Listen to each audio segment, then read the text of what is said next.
আমি আমাদের রফিক ভাইয়ের কাছে একটু আসি।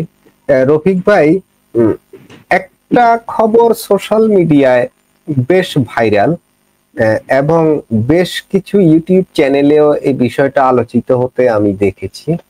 সেটা হচ্ছে এনসিপি কে, যেটা জাতীয় নাগরিক পার্টি, এনসিপি কে সেনাবাহিনী আর প্রোটোকল দিবে না। সেনাবাহিনীর অভ্যন্তরীণভাবে এই ধরনের নাকি একটা সিদ্ধান্ত হয়েছে। এই ধরনের একটা নিউজ কার্ড কিন্তু ভাইরাল এবং সেটা ঘুরছে। এটা কি সত্যি নাকি গুজব? আপনার কি মনে হয়? ধন্যবাদ মাসুদ ভাই। আসলে এটা একটা বিতর্কিত কথা আমি মনে করি, কারণ সেনাবাহিনী চলে হলো আপনার প্রতিরক্ষা মন্ত্রণালয়ের আন্ডারে চলে। প্রতিরক্ষা মন্ত্রণালয়ের দায়িত্ব হলো আপনার ডক্টর ইউনূস সাহেব। সেনাবাহিনী ইচ্ছা করলেই আপনার এখান থেকে আপনার তাদের প্রোটেকশন ওটাই নিতে পারবেন। এটা তখন বলতে পারেন আপনি যে শেখ হাসিনার সময়ে আপনি কেন এটা করে নাই। শেখ হাসিনার সময় করে নাই, এটাতে বহুত আলোচনা বিভিন্ন ভাবে বিভিন্ন রকম হয়ে গেছে অলরেডি। কিন্তু কোথায় কি ভুল হয়েছে, কোথায় কি হয়েছে, এবার 3 থেকে 4 তারিখ যখন আওয়ামী লীগের কিন্তু নামতে চেয়েছিল ফিল্ডে, কিন্তু তাদেরকে কিন্তু ওইখান থেকে না করা হয়েছে যে না, আমি এগুলি সব দেখতেছি, এগুলি নিয়ে চিন্তা করার কারণ নাই। কিন্তু ওটা একটা ভিন্ন প্রক্ষেপে। এখন কিন্তু মনে করেন, এখন তো আপনি 1 বছর কিন্তু প্রায় হয়ে গেল, কিন্তু আপনি তো দেখতে আছেন যে ধরনের আপনার সারা বাংলাদেশে আপনার মানুষকে যেভাবে হত্যা করা হয়েছে, যেভাবে মব সন্ত্রাস করা হয়েছে, বাড়িঘর ভাঙচুর করা হয়েছে, ইতিহাসের নজিরবিহীন। হাজার হাজার মানুষের বিল্ডিং ভাঙছে, হাজার হাজার মানুষকে মারছে, লুটপাট করছে আপনার। যেখানে সেনাবাহিনীর নিজস্ব আপনার ম্যাজিস্ট্রেট পাওয়ার নিয়ে আছে, এরপরেও কিন্তু ওনারা কিন্তু কিছুই করে নাই। কিন্তু এখানে আমি তো আর এটা যেটা বলা হইতেছে, আমার মনে হয় না এটা যে আসলে এটা উঠায় নিবে, কারণ উঠায় নেওয়ার সুযোগ নেই। যতক্ষণ পর্যন্ত সেনাবাহিনীকে ফিল্ডে রাখা হবে ততক্ষণ পর্যন্ত তাদের কথা কিন্তু শুনতেই হয়। আমি ফ্রিডম পার্টির সব কার্যক্রম আমার মনে আছে, তখন ঢাকাতে আমি লেখাপড়া করি, ঢাকা আপনি সিটিগুলোতে পড়তাম। এরপরে যখন ফ্রিডম পার্টি এবং আওয়ামী লীগের যে শেখ মুজিবের যে বাড়িটা ছিল, বঙ্গবন্ধুর বাড়িটা ছিল, ওইটা কিন্তু তখন আপনি ইয়াতে যায় নাই, আমরা ট্রাস্টের আন্ডারে যায় নাই। ওই বাড়িতে কিন্তু আপনি গোলাগুলি করছিল কিন্তু ফ্রিডম পার্টি হলোরা। শেখ হাসিনা কি এখানে থাকতো নাকি মনে নাই পর্যন্ত ছিল, ওরা কিন্তু অস্ত্র নিয়ে কিন্তু ওরা অ্যাটাক করছিল। কিন্তু ফ্রিডম পার্টি এমন একটা পরিবেশ তৈরি করছিল, আতঙ্কের পরিবেশ। আওয়ামী লীগের কোন লোকই মানে এরশাদে আমার ছোটবেলায় আমি দেখছি ফ্রিডম পার্টির ওরা কুড়াল নিয়ে, চাইনিজ কুড়াল নিয়ে ওরা মিছিল করতো, আমি এতটা দেখি। হ্যাঁ, আমি তো স্পষ্ট মনে থাকেন, যেহেতু ঢাকা থাকতাম, এগুলো আমরা সব দেখছি। ওরা 15ই আগস্টকে স্বাধীনতা দিবস পালন করতো।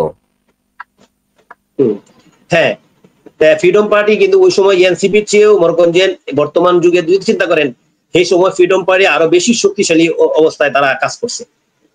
এখন যে এনসিপি যেভাবে করতেছে তার চেয়ে বেশি আপনার ফ্রিডম পার্টি করছিল, তাহলে সেই ফ্রিডম পার্টিকে তো একদম বেনিশ হয়ে গেছে, তাদের কোনো অস্তিত্ব নাই। সুতরাং এদের দলটাই তো নাই মানুষের, হ্যাঁ ওই দলটাই তো নাই, ফ্রিডম পার্টি তো নাই, এই তো অস্তিত্ব নাই। এটাই বললাম, আপনি মানুষের রাজনীতি করতে হলে মানুষের জনগণের কাছে যেতে, মানুষের সিম্পিতি আদায় করতে হবে। দেখেন কোন এরিয়াতে দেখলো আওয়ামী লীগের প্রার্থীগুলি ভালো রেজাল্ট করে, আবার কোন এরিয়াতে বিএনপির প্রার্থীগুলি ভালো রেজাল্ট করে। এগুলি কেন? ওই এলাকায় কিন্তু যে লোকটা পাবলিকের সাথে ভালো রিলেশন ডেভেলপ করে, মানুষ ভালো হিসেবে জানে, ওই লোকগুলি ভোট দেয়।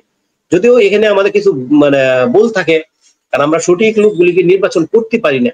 আর সবচেয়ে বড় সঠিক গুলিকে নির্বাচন করতে গেলেও মনে করেন ওর যে পিছনে যে লোকগুলি থাকে তাদের জন্য কিন্তু সঠিক কথা মানে জিনিসগুলি মানুষ কিন্তু মানে সঠিকটা পায় না, মানে ভালো আচরণ পায় না। যেমন আমি একটা কথা বলি, উদাহরণটা নিয়ে বলি।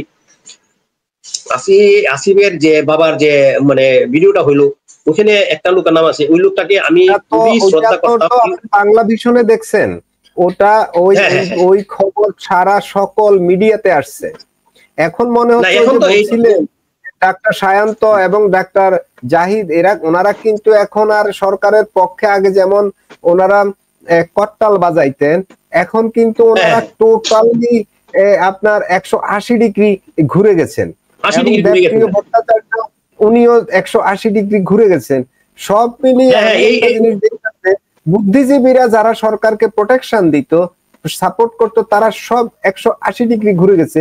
তাহলে এই সরকার টিকে থাকতে পারবে কি মনে হয়? ওই জন্যই কিন্তু আপনি ওই কথাটাই আমি আগে যে প্রশ্ন করছিলেন, ওই কথাটার জন্যই আজকে কিন্তু 11 দিনের কিন্তু আনঅফিসিয়ালি জরুরি ব্যবস্থা। এই জন্যই কিন্তু 11 দিনের আনঅফিসিয়ালি জরুরি ব্যবস্থা। আসলে আওয়ামী লীগের আতঙ্কে ভুগে, রাত্রে ঘুমায় থাকলে স্বপ্নে দেখে আওয়ামী লীগ নাকি ওদের গিয়ে অ্যাটাক করতেছে। মূল জিনিসটা হলো ওইটা। ওই জন্য মানুষকে আতঙ্ক ছড়ায় যে আওয়ামী লীগ বিশৃঙ্খলা করতে পারে, এই যে কোনো বিশৃঙ্খলা যদি একটু হয়েও যায় তাহলে আওয়ামী লীগ দুষ্টা পাইতে পারে। এইটাই হলো মূল প্ল্যান।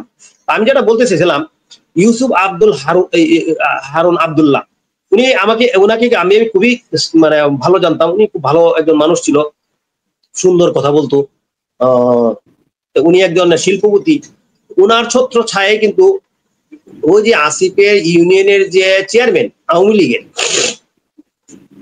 আওয়ামী লীগের চেয়ারম্যান, সে কিন্তু আসিফের বাবার লইয়া এই ধরনের বিশৃঙ্খলা গুলি ঘটাচ্ছে। তারা দেখেন, এবং ওই চেয়ারম্যান আওয়ামী লীগের লোক, এবং ওর যে আপনার ভিডিওতে দেখেন ওর কাণ্ড কাহিনী কি আসছে, যে আওয়ামী লীগের সময় কি ধরনের নির্যাতন করছে মানুষকে।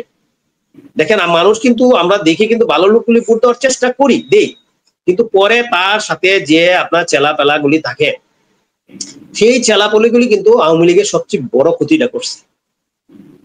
কথা বুঝতে পারছেন ভাই?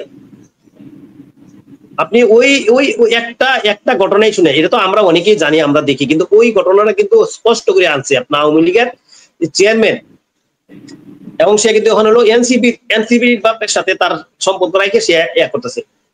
এবং আজকে গাজীপুরের আমি কয়েকটা জিনিস পাইলাম, যে গাজীপুর কোন ইউনিয়নের চেয়ারম্যান, কোন যুবলীগের নেতা, এরা এনসিপি জনসভায় বক্তৃতা দিচ্ছে।